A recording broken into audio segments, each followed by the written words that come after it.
My name is Faust, and I'm part of the BloombergNEF team, and we're the primary energy research division for Bloomberg. We look at commodity markets and the technologies driving the energy transition. So, there's been a whole host and flurry of net zero proclamations, targets, aspirations, so much that 90% of greenhouse gas emissions are now covered by some form of decarbonization target. How does that all look? Well, for us here in Asia, we're all aligned on decarbonization largely, be it a carbon neutrality target or an actual net zero target, but all heading in the right direction. How these countries are going to make it to net zero will vary dramatically with their local circumstances that are unique to each and every one of those markets. How have we been making strides, though? Well, our BloombergNEF analysis shows that the policies implemented aren't quite there yet to plausibly achieve deep decarbonization as per what some of the countries have been aspiring to. We have an annual zero carbon policy scoreboard, which evaluates and ranks policies for the G20 countries. And this scoreboard examines six major areas where policymakers can address lowering and limiting CO2 emissions. This is the power sector, low carbon fuels, CCUS, transport, buildings, industry, and circular economy. Largely, the power sector has been doing has made the most strides across the board. This is very much sort of countries committing to bolder interim targets for adding renewable capacity in line with their net zero targets.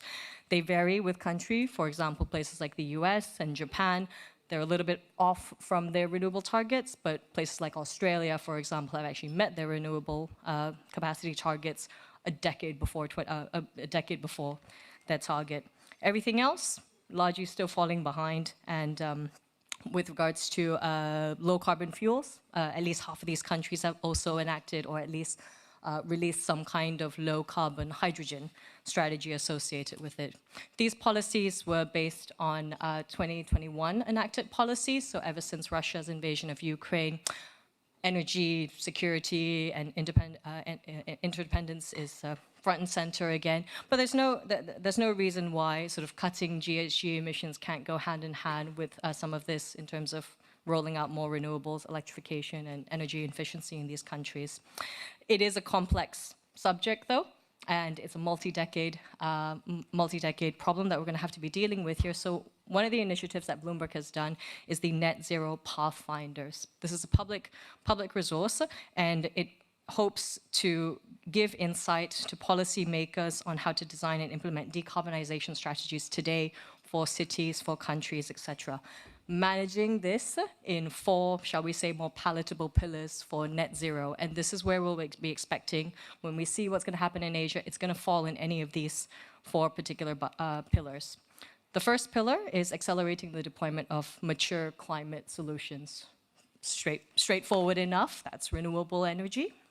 So what we saw in BNEF's energy transition investment trends last year was that renewable energy investment still lead the way, completely dominates it. So this is solar, wind, other renewables, etc. That came to a record new of 366 billion committed last year. The second largest sector was electrified transport. So this includes EVs and the associated infrastructure. This came up to 273 billion invested. Asia is still king, obviously, and China leads the way with that.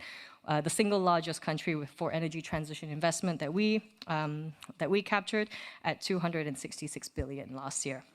So Asia-Pacific countries now hold 4 of the top 10 countries in terms of highest energy investments in energy transition technologies or sectors. So this is India and South Korea now joining the likes of China and Japan.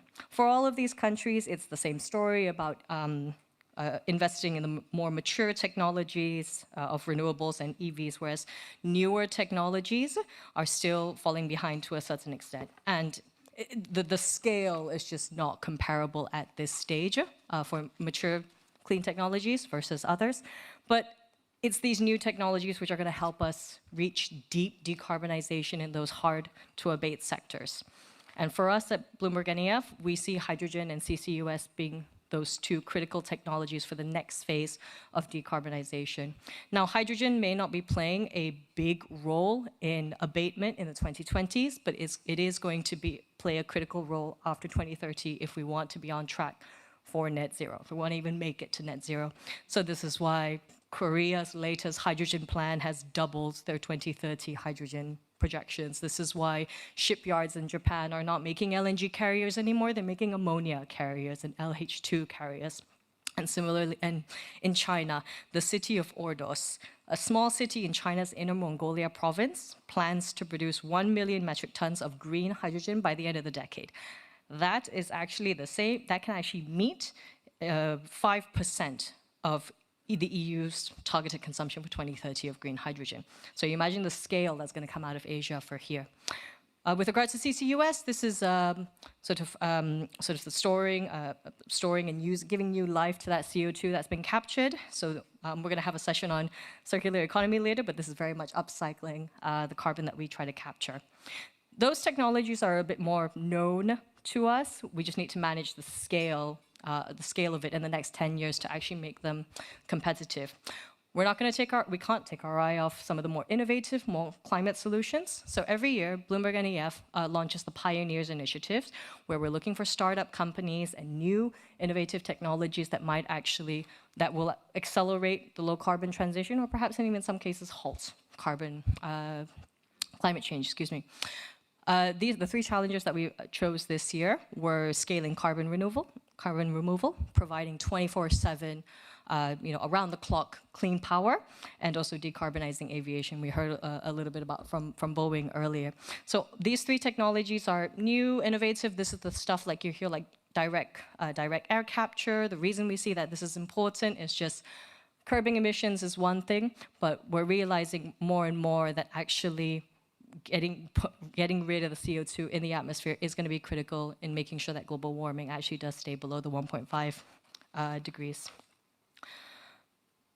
With regards to, so the third pillar is very much just curbing the role of fossil fuels. It's a known strategy, it's a widely accepted strategy, however, the most perhaps politically difficult to do. There are many ways for us to do that, and many ways that Asia will look to do this. You can outright phase out coal, just a direct, I'm closing that coal plant. However, perhaps regrettably, there's still at least 40 countries that have active coal capacity that have not pledged any kind of phase out for coal. The other thing is a carbon price mechanism to actually penalize fossil fuel generation. This is very much gaining track, especially the cap and trade mechanism. So you've got a tax, people don't like the word tax, but carbon tax or a carbon market mechanism, ETS. The biggest one now that we're looking at is China, previously Korea, and a small one in New Zealand, but definitely something that's gaining traction. The very last component or strategy is, well, why all of you are here today, isn't it? It's very much about providing the enablers for this energy transition. It's about getting the financial institutions to be aligned with the net zero targets. It's about getting the communities and everybody on board with this. The benefits of a low carbon transition need to be managed so that they are inclusive for everybody. So when we transition the global economy from high carbon assets to the low carbon alternatives, we need to make sure that the workers, communities are all supported with this. And that's going to be a coordinated effort by all stakeholders, government, businesses, coordination to come up to have this, as some of the other panelists have talked about earlier, is the just transition.